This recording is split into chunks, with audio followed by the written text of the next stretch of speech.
On the morning of January 11th, 1944, a young German fighter pilot climbed his Messerschmitt into a cold blue sky above central Germany. He had done this many times before. He knew exactly how the day would go. The American bombers would come. Their little escort fighters would run out of fuel and turn back, and then he and his squadron would move in and kill them, the way they had killed them for 2 years. He was wrong about all of it, because that morning, for the first time in the war, the American fighters did not turn back. They kept coming, all the way to the target, all the way to Berlin, if they had to, and one of them, a single Mustang with 2 Chinese words painted on its side, would do something no one in the sky had ever seen a fighter pilot do before. This is the story of the day the German pilots looked up and understood they had lost the war. The sky over Schweinfurt had turned black on the afternoon of October 14, 1943. Not from clouds, from burning bombers. 291 flying fortresses had crossed the German border that morning. 60 of them would never come home. Another 142 would return with holes punched through their skin, engines dead, crews wounded or missing. In a single afternoon, the United States 8th Air Force had lost the equivalent of an entire combat wing. The men called it Black Thursday. At his headquarters at Pintree, outside London, Lieutenant General Ira Eaker read the loss reports and understood something terrible. His entire theory of war was breaking apart in front of him. For 2 years, the Americans had believed something the British had already stopped believing. They believed a heavily armed bomber, flown in tight formation, could defend itself, that formations of B-17s bristling with 50 caliber machine guns could punch through enemy fighter defenses in broad daylight, hit precision targets, and return home. Schweinfurt proved they could not. The math was brutal. At a 10% loss rate per mission, the statistical chance of a bomber crew surviving 25 missions was almost zero. Air crews knew this. They flew the missions anyway, but they knew Eaker had run out of answers. The bombers needed fighter escort all the way to their targets. But no American fighter had that kind of range. The P-47 Thunderbolt was a magnificent aircraft, brutal and fast, but even with drop tanks it could barely reach the German border before its fuel gauges began to bite. The P-38 Lightning had more range, but there were too few of them, and most were fighting in the Mediterranean and the Pacific. Beyond the fighters' turnback point, the bombers flew naked. That was where the Luftwaffe hunted them. On January 6, 1944, a small aircraft touched down at Bushy Hall, west of London. From it stepped a compact, sharp-eyed man, Jimmy Doolittle, racing pilot, aeronautical engineer, Doctor of Science from MIT, and the man who on 18th, 1942 had led 16 B-25 Mitchells off the deck of the aircraft carrier Hornet and bombed Tokyo. He was here to replace Eaker. The change of command was announced quietly. Eaker was being sent to the Mediterranean. Doolittle was taking over the 8th Air Force. Officially it was a reorganization. Unofficially it was a message. The old theory had failed. Someone new was going to try something different. Doolittle had 5 days before the next major mission. He was going to need every one of them. 4 years earlier, and half a world away, in the spring of 1940, a British purchasing commission had walked into a hangar in Inglewood, California, and asked North American aviation for something impossible.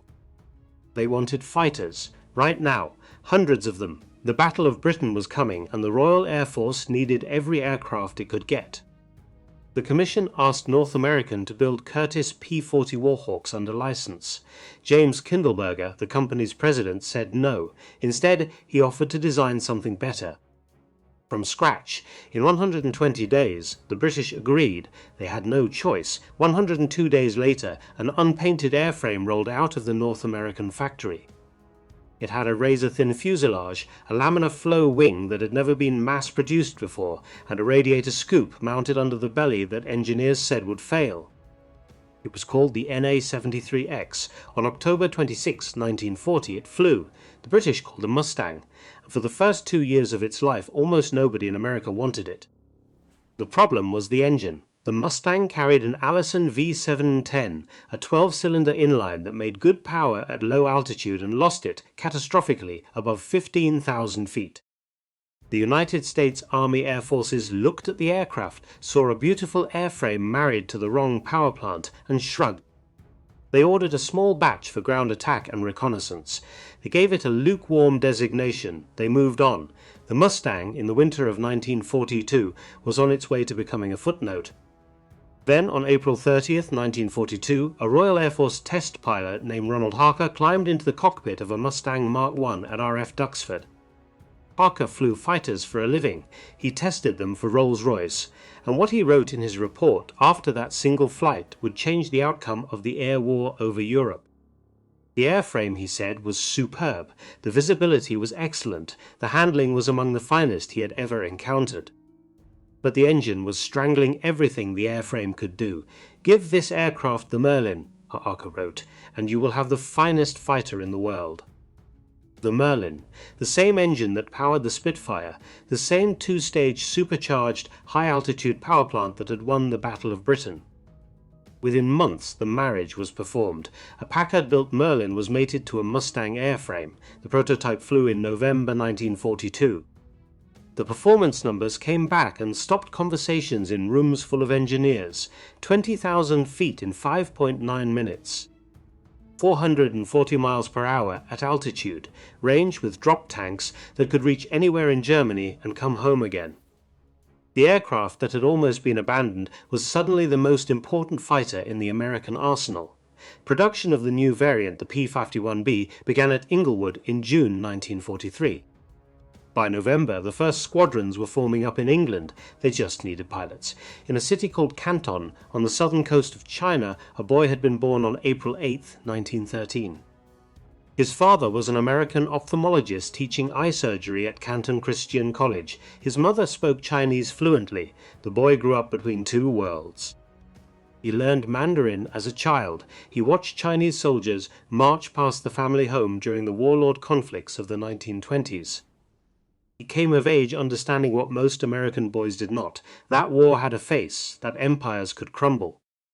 That distance from the fighting did not mean safety. His name was James Howell Howard. He came to the United States for high school. He attended Pomona College in California. He joined the United States Navy and earned his wings at Pensacola. By 1941, he was a Navy fighter pilot flying off the wooden deck of the aircraft carrier Enterprise. Then, in the spring of that year, an offer arrived. A retired Army captain named Claire Chennault was recruiting American pilots for a secret mission. They would fly for the Republic of China. They would fight the Japanese. They would fly a fighter called the Curtiss P-40 Warhawk. The pay was good. The odds were not. The name of the unit had not yet been made public. The world would come to know them as the Flying Tigers. Howard resigned his Navy commission and boarded a ship for the Far East. 2 weeks after Pearl Harbor, he was flying combat over Burma. In the sky above the country of his birth, James Howard shot down 6 Japanese aircraft. He learned that a fighter pilot's most important weapon was not his guns. It was his patience. He learned to see the enemy before the enemy saw him. He learned to fire in short, tight bursts and break away before the counterattack came. He also learned to speak of it very little. When the Flying Tigers were disbanded on July 4, 1942, Howard came home. He accepted a commission as a captain in the Army Air Forces. He was promoted to major, and in the summer of 1943, he was given command of the 356th Fighter Squadron, part of a brand new unit forming up in the American Midwest. Its name was the 354th Fighter Group. Its commanding officer was a colonel named Kenneth Martin, and in November 1943, when the 354th arrived at their new base at Boxted in southeastern England, they were told what they would be flying. They would be the first American unit in combat with the P-51B Mustang, but there was something the 354th did not know. Something that, in the confusion of a rapidly expanding air war, almost nobody was talking about. They did not belong to the 8th Air Force. The 8th was strategic. It flew the heavy bombers, the 4-engined Leviathans that struck deep into Germany. The 8th needed long-range escort fighters more than any other unit in the American military. The 8th had been begging for Mustangs for months. The 354th Fighter Group belonged to the 9th Air Force. The 9th was tactical. Its mission was ground support, close air support for the invasion of Europe that everyone knew was coming. It flew fighter bombers and medium bombers. It supported infantry. It was not, by any doctrine of the American Air Arm, supposed to be escorting B-17s over central Germany. But the 9th had the Mustangs, and the 8th did not, so an agreement was quietly reached. The 354th would remain under 9th Air Force administration on paper. But operationally, in the air, for the missions that mattered, they would answer to 8th Fighter Command. They would fly bomber escort until the 8th got into Mustang groups, which everyone assumed would be within weeks. The first American unit to take the P-51B Mustang into combat over Europe was in a sense the wrong unit, from the wrong Air Force, on loan for a mission it had never been designed for. That was the situation in the first week of January 1944. Doolittle was in command. Howard was leading a squadron. The 354th was flying its first shakedown missions over France and the German coast. And on the far side of the channel, radar operators of the German Luftwaffe were beginning to notice something. A new escort fighter was reaching farther into occupied Europe than any American aircraft had ever reached before. They did not yet know what it was. They did not yet know it could reach them. But in 5 days, on the morning of January 11, 1944, 663 bombers would rise into the English dawn. And the men on both sides of the coming battle would learn, together, what the arrival of the Mustang truly meant. The alarm clocks went off in the dark. Across the flat farmland of East Anglia, in Nissen huts scattered around more than 40 airfields, young men opened their eyes to the same ceiling they had opened them to the day before. Corrugated iron, a single bare bulb, the smell of damp wool and coal smoke and shaving cream. It was 4 in the morning on Tuesday, January 11th, 1944. The mission briefings began at 5. In the officers' mess at Dienerthorpe, home of the 401st Bombardment Group, the pilots and navigators and bombardiers filed in with tin cups of coffee and sat on wooden benches. A curtain covered their map at the front of the room. Everyone knew what that curtain meant. When it came down, some of them would find out they were going to die that day. The curtain came down. The red yarn on the map ran east from England, across the North Sea, over the Dutch coast, and deep into central Germany. Deeper than most of them had ever flown. The tape ended at 3 cities: Oschersleben, Halberstadt, Braunschweig, 100 miles southwest of Berlin. At the front of the room, the intelligence officer explained what waited for them. The AGO Flugzeugwerk at Oschersleben was the largest producer for Fokker 490 fighters remaining in the Reich after the Marienburg plant had been destroyed. The Junkers factory at Halberstadt was making wings for Ju-88 bombers. The Wagam works near Braunschweig were building Messerschmitt 110 HAV fighters, the twin-engine killers that carried rockets under their wings and fired them into bomber formations from beyond machine gun range. The men in that room understood the equation immediately. They were being sent to destroy the very aircraft that would rise up to kill them. At Boxted, 40 miles to the east, the pilots of the 354th Fighter Group were getting the same briefing at the same hour. Their target was different. Their job was to keep the bombers alive. Major James Howard sat in the second row and listened. He was 30 years old. He had a narrow face, dark hair cut short, and the quiet manner of a man who had already survived one war and did not feel the need to talk about it. The other pilots in the room called him Major. A few of the older ones, the ones who had been with him since the group formed up in the American Midwests, sometimes forgot and called him Sir. At the front of the room stood Colonel Kenneth Martin, 33 years old, Group Commander, a career fighter pilot who had waited most of his adult life for this moment. Martin explained the plan. 663 heavy bombers would take off in 3 divisions. The 1st Bombardment Division would strike Oschersleben. The 3rd would hit Halberstadt. The 2nd would go to Braunschweig. P-47 Thunderbolts would escort them across the North Sea and as far into Germany as their fuel allowed. Then the Thunderbolts would turn back. At that moment, at the deepest point of the mission, 49 P-51B Mustangs of the 354th Fighter Group would meet the bombers over the target. They were the only long-range escort in the entire European theatre. 49 fighters, 663 bombers. The rest of the German sky belonged to the Luftwaffe. Martin ended the briefing with something close to a smile. Any questions? There were none. Takeoff began at 7:30 in the morning. If you have ever stood on a runway in the English winter, you know the feeling. The mist rolls low across the grass. The taxiways glisten with frost. The engines of a 4-engined bomber, spinning up in the cold, sound like something ancient and enormous being wakened against its will. Now imagine 663 of them. They rose from more than 40 fields across East Anglia, B-17 flying fortresses. B-24 Liberators, silver and olive drab, forming up in the pale winter sky, wingtip to wingtip, climbing to 20,000 feet in slow, patient spirals. By 9 in the morning, the formation was crossing the Dutch coast. That was when the weather began to fail. The forecast had promised broken cloud over Germany. The reality was solid overcast, climbing higher than the bombers could fly, streaming in from the northwest in unbroken layers.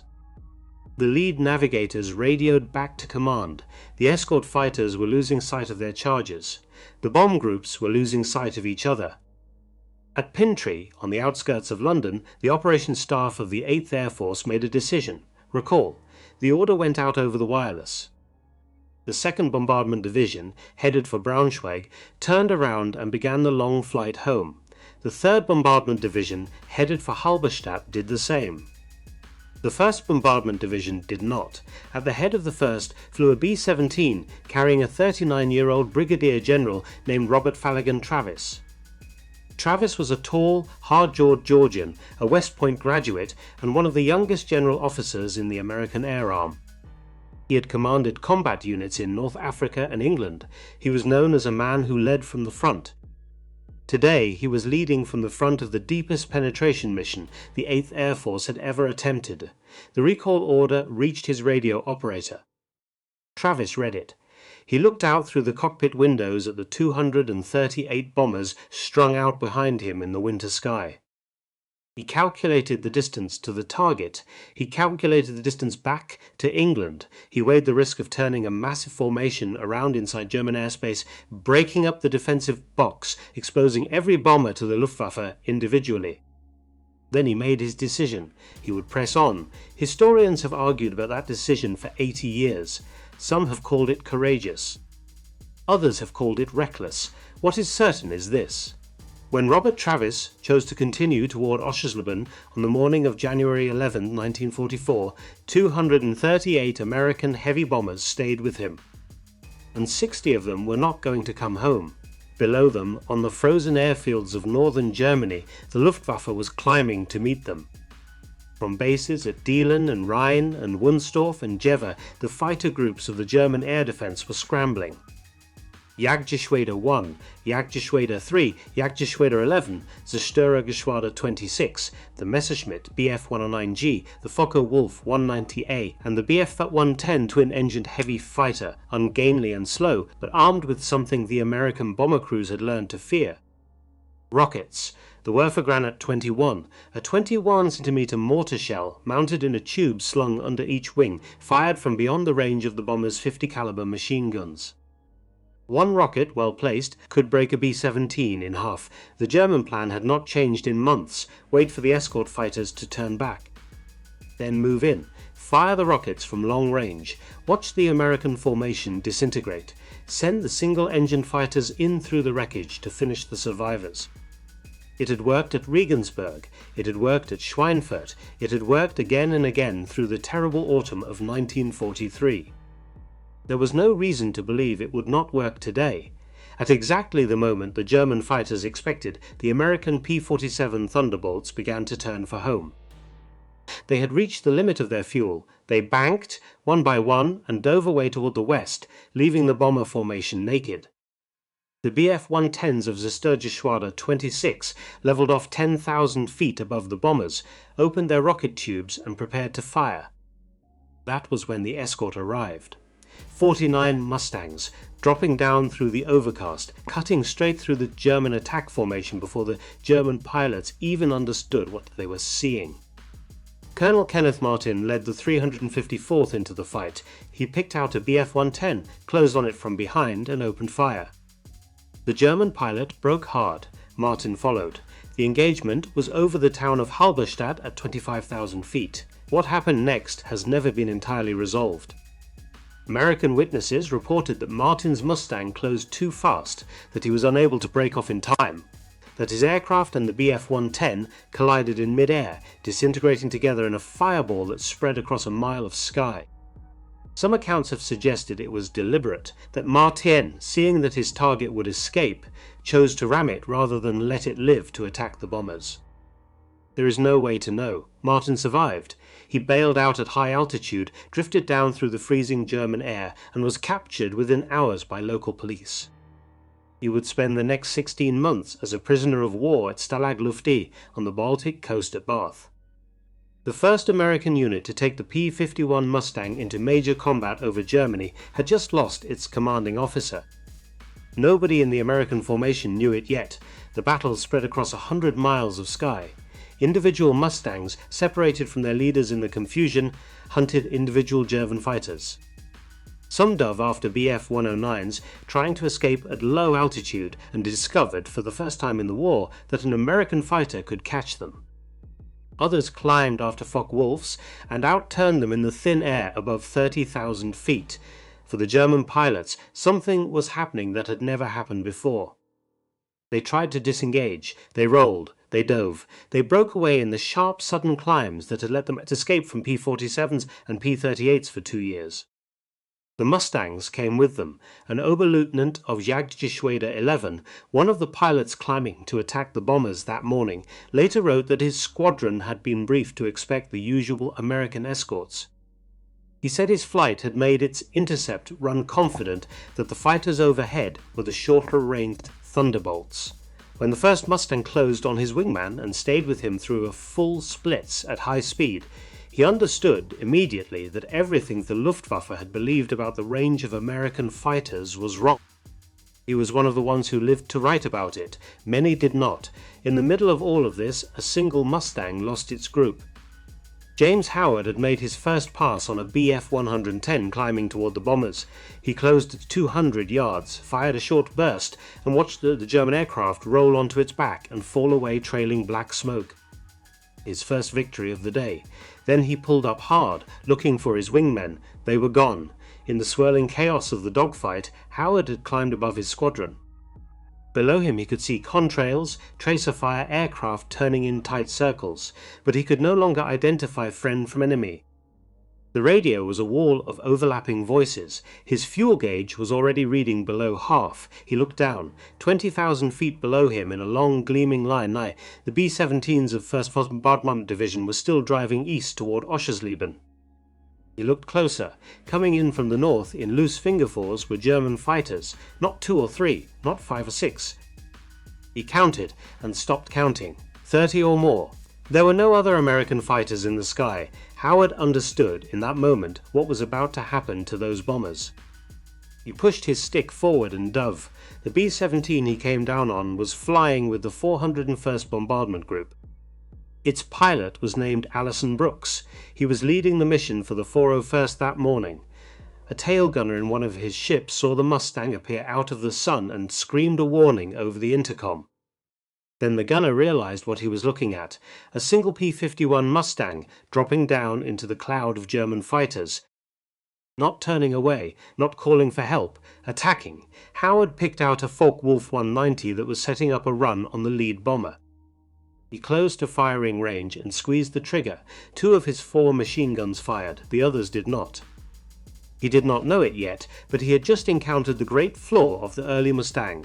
The 450 caliber guns in the P-51B's wings were mounted at an angle to fit the thin airfoil. Under the stress of a high-G maneuver, the ammunition belts twisted in their feed chutes. The guns jammed. 2 of Howard's 4 guns were already out of the fight.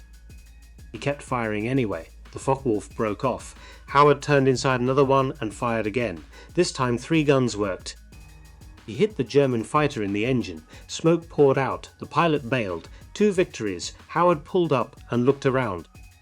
The bombers were still under attack. New German fighters were coming in from every direction. His were failing one by one. For the next 30 minutes, James Howard did the only thing he could think of. He kept flying at them. He would climb, pick a target, dive on it, fire whatever guns still worked and pull off. When he had no guns, he still made the pass. The German pilots saw an American fighter coming at them and they broke away. They did not know his guns were empty. They only knew that if they did not evade, they might die. For 30 minutes, on the morning of January 11, 1944, one man kept the Luftwaffe off a formation of American bombers by making attack after attack after attack. Some of the passes had bullets in them, some did not. None of the German pilots knew which. Inside the B-17s of the 401st Bombardment Group, gunners and bombardiers and navigators watched through their scarred plexiglass. They saw the single Mustang, alone against everything, turning tightly through the German formation. They saw it climb, dive, fire, and climb again. They did not know his name. They could not reach him on the radio. They could see, painted on the side of his aircraft, 2 words in bright yellow. Ding Hao. It was a phrase Howard had picked up in China. It meant roughly, but very good. It was written in the language of the country where he had been born. Below them, the target was coming into view, the AGO Flugzeugwerk at Oschersleben, the factory that was building the very fighters attacking them, spread out under a thin layer of winter haze. The bombardiers hunched over their Norden bomb sites. The bomb bay doors ground open. The bombs fell. The formation turned for home. James Howard turned with them. His fuel gauge was reading close to empty. His guns were almost entirely jammed. His aircraft had been hit. He did not know it, but somewhere over Halberstadt, his group commander was drifting down under a parachute into German captivity. He knew only that he had to keep the bombers alive as long as he could. He flew alongside them, on the north flank of the formation, all the way to the Dutch coast. By the time the last Bf-109 broke off pursuit, James Howard had been in continuous combat for nearly 40 minutes. He had made, by the count of the bomber crews who watched him, at least 6 attack runs. He had fired the last of his ammunition somewhere over the German border. He had, on his own, protected a group of B-17s that had every reason to expect they would not survive the day. 60 American heavy bombers did not come home from the raid of January 11, 1944. The 401st Bombardment Group lost 4. Without the man in the Mustang, they would have lost many more. None of them, as their damaged aircraft touched down on the runways of Dienethorpe that afternoon, knew his name. But their commander, Colonel Harold Bowman, wanted to, and by the following week so would the entire United States of America. The Mustang came in low over the Essex countryside just before 3 o'clock in the afternoon. Its cowling was blackened. Its skin was streaked with oil and cordite. Along the port wing, 3 neat holes marked where a Focke-Wulf's cannon shells had passed through without finding anything vital. James Howard set the aircraft down on the runway at Boxted and let it roll. When the ground crew climbed onto the wing and looked in at him, they saw a man who looked tired. Nothing more. He unbuckled his harness, climbed out, and walked toward the debriefing hut with the steady, unhurried stride he had used every other day of the war. The intelligence officer asked him what had happened. Howard thought about it. He said he had gotten separated from his group. He said he had found a bomber formation under attack and had done what he could. He said he thought he had shot down 2 German fighters. Possibly 3. He was not sure. He asked whether the bombers had made it home. The intelligence officer did not know yet.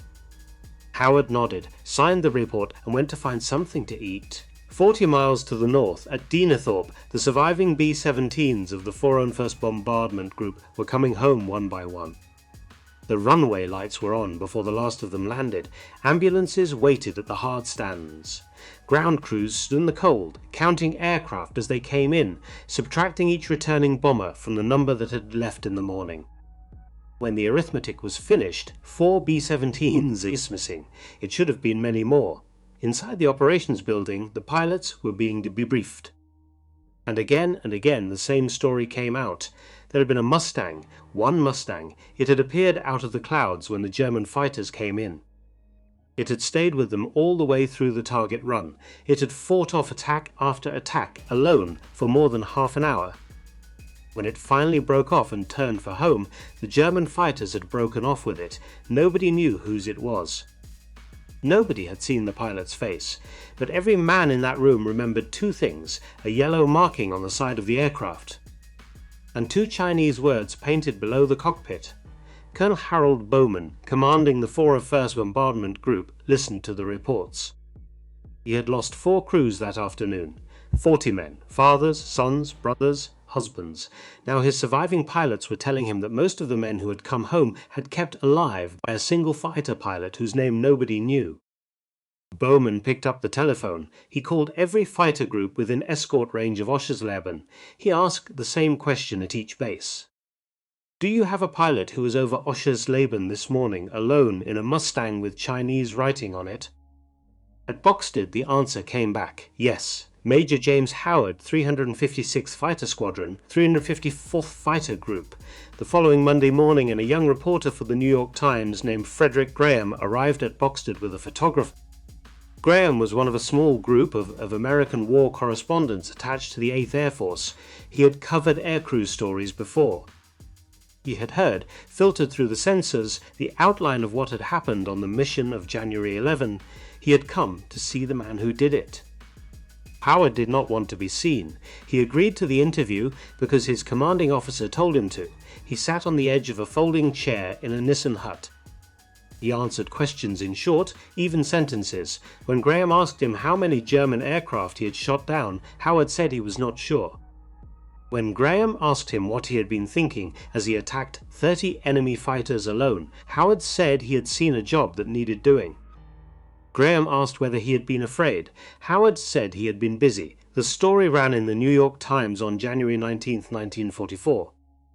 The headline read, "One-man Air Force belittles his feat."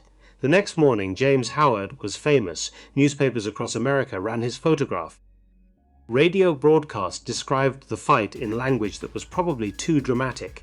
Andy Rooney, then a young reporter for Stars and Stripes, called it the greatest fighter-pilot story of the war. Letters began to arrive at Boxted from parents of B-17 crewmen thanking him for their sons' lives. Howard read a few of them. He did not know how to answer them. He wrote back to some anyway. 5 months later, in June 1944, on the eve of the invasion of Europe, General Karl Spaatz pinned the Medal of Honor onto the tunic of James Howell Howard on a windswept airfield in England. Howard was the only fighter pilot in the entire European theatre of operations to receive the medal and live. The only other airman awarded the Medal of Honor for aerial combat over Europe was Lieutenant Colonel Leon Vance of the 489th Bombardment Group, who had received it for keeping a shot-up B-24 in the air over Normandy on June 5, 1944. Vance died on his way home to the United States, in a transport aircraft that disappeared over the North Atlantic 7 weeks later. 2 men. One survived. The citation for Howard's medal did not come from his own report. He had barely written one. It came from the crews of the 401st Bombardment Group, bomber pilots, bombardiers, radio operators, waist gunners, men who had watched from their windows and turrets as a single American fighter kept them alive. Their words were what General Spaatz read that morning. Their gratitude was what the medal was made of. By the time Howard received it, everything about the air war over Europe had changed. At the end of January 1944, Jimmy Doolittle had walked into his headquarters at High Wycombe and given an order that broke 60 years of military doctrine. American fighters would no longer be tied to the bombers. They would be released ahead of the bomber stream to hunt. Bomber crews complained. They wanted their little friends close, where they could see them. Doolittle did not care. He had studied the mathematics of Schweinfurth. He had studied what had happened on January 11. He understood that as long as the American fighters were flying defense, the Luftwaffe would choose when and where to fight.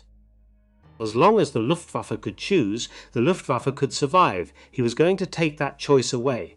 Between February 20 and February 25, 1944, the 8th Air Force flew what history remembers as Big Week. 6 days of sustained assault on the German aircraft industry, every heavy bomber in England, every fighter that could fly. Weather that was for once on the American side, the Luftwaffe rose to defend the Reich as it had to. The P-51s were waiting. On March 4, 1944, the first American fighters reached the sky over Berlin. On March 6, the first major American raid on the capital of the Third Reich saw 69 bombers lost and 80 German fighters shot down. The Luftwaffe kept fighting. It kept dying. By the summer of 1944, 14 of the 15 fighter groups in the 8th Air Force were flying Mustangs. The one that was not was the 56th Fighter Group, which held on to its P-47 Thunderbolts out of pride, and by the end of the war had the highest kill total of any American fighter group in Europe. But they were the exception. The rule, after January 11th, 1944, was the Mustang, and the rule was killing the Luftwaffe. The numbers tell the story more clearly than any narrator can. In 1943, the Luftwaffe lost roughly 2,400 aircraft on the Western Front. In 1944, that number rose to more than 6,000. In 1943, a new German fighter pilot arriving at his squadron had received between 250 and 300 hours of flight training. By the end of 1944, that number had fallen below 100 hours. An American replacement in 1944 arrived with more than 400 hours in his logbook. That was the equation Adolf Galland, the Luftwaffe's general of the fighter arm, understood better than anyone. In his memoirs, written after the war, Galland was blunt about what had happened. The appearance of long-range American escort fighters, he wrote, was the decisive factor in the defeat of the Luftwaffe, not the bombing itself. The bombing hurt, but the German aircraft industry, dispersed into forests and rail tunnels and small workshops, actually reached its highest monthly production figures in September 1944, when it built more than 3,300 fighters in a single month. The Germans were not running out of aircraft. They were running out of men who could fly them. The men who could fly them had been killed in the sky over their own country. By escort fighters that did not turn back. James Howard did not stay in combat much longer. On January 30th, 1944, less than 3 weeks after Oschersleben, he shot down another Bf-110 in a fight over Brunswick. On April 8th, 1944, he shot down a Focke-Wulf 190 over the same city. It was his 6th aerial victory of the European War. His 12th of the entire conflict, counting the 6 he had scored in China with the Flying Tigers. Shortly afterward, he was rotated home to help train new fighter pilots at bases in the American Southeast. The war went on without him. His squadron mates flew escort over Normandy on D-Day. They flew over the Ardennes during the German counteroffensive in December. They flew over Berlin in the last weeks of the war, and they came home in the spring of 1945 to a country that had almost forgotten why they had gone. Colonel Kenneth Martin, the group commander who had rammed his Mustang into a Bf-110 over Halberstadt on the morning of January 11, spent 16 months as a prisoner of war at Stalag Luft I. He was liberated by Soviet forces in May 1945. He came home, resumed his career, and eventually retired as a colonel. He rarely spoke about the war. Brigadier General Robert Travis, the man who had chosen to continue the mission into Germany after the recall order, went on to command combat wings in the Pacific. He was promoted to Major General after the war. On August 5, 1950, he was killed in the crash of a B-29 Superfortress at Fairfield Swinson Air Force Base in California. The base was renamed in his honor. To this day, it is called Travis Air Force Base. Adolf Galland survived the war, wrote his memoirs, and became one of the most respected voices in post-war aviation history. He died in Remagen, Germany, in 1996. The men Howard fought that morning, the pilots of Jagdgeschwader 1 and Jagdgeschwader 11 and Zerstörer 26, mostly did not survive. The ones who did rarely spoke of it. The ones who wrote memoirs, as some of them did, described the arrival of the long-range American fighter in nearly identical terms. They had understood on that day that the war was going to be lost. Not that day, not that week, not that month, but eventually, and that from that morning forward there was no longer any patch of German sky where a Luftwaffe pilot could rest. James Howard came home to the United States. He married, he had children, he went into business in St. Louis and then in Florida. He served as the director of a small airport near St. Petersburg. In 1991 he published a memoir. He called it Roar of the Tiger. It is a quiet book, written by a man who had never quite understood why so many people wanted to know his story. He died in Bay Pines, Florida, on March 18, 1995. He was 81 years old. His Mustang, the 51B with serial number 43631, the aircraft the world knew as Ding Hao, did not survive the war. After Howard rotated home, the aircraft was flown by other pilots of the 354th Fighter Group. It was eventually damaged beyond economic repair and scrapped for parts. Not one of Howard's original combat aircraft is known to exist today. The story survived, the airplane did not. 80 years have passed since the morning of January 11th, 1944. The airfield at Boxted has become farmland. The airfield at Dienethorpe has become farmland. The town of Oschersleben, once the centre of Fokker-Wulf production for the Third Reich, is now a quiet market town in the German state of Saxony-Anhalt. Old men who were boys when the bombers came still remember the day the sky filled with contrails and the smoke rose from the factory beside the railway. Somewhere in the archives of the United States Air Force is a report, written in the flat, careful language of a debriefing officer, describing the actions of Major James Howell Howard on the morning of January 11th, 1944. The document runs a few pages. It does not use the word hero. Howard would not have permitted it, but the men whose lives he saved that morning are the reason we remember him. They were the ones who told the story. They were the ones who, in the debriefing huts at Dienethorpe that afternoon, described a single Mustang appearing out of the clouds when they had no reason to expect help. They were the ones who, in the years that followed, wrote letters and gave interviews and stood at podiums and said quietly that they were alive because of a man they had never met. That is what the medal was made of, that is what the story is made of, and that is what the sky over central Germany on the morning of January 11, 1944 gave to the young men in the bombers and the young men in the fighters and the young men who came after them. A moment when the balance shifted, a moment when the range of an American fighter and the courage of a single American pilot and the desperate arithmetic of a war that had gone on too long all came together in the winter sky above a factory town no one had ever heard of. The Luftwaffe would keep fighting for 16 more months, but the men who flew that day understood what had happened. The hunters had become the hunted, and the American bombers, for the first time in the long, terrible history of the daylight air war, had a friend who could go all the way with them. All the way to the target, all the way home.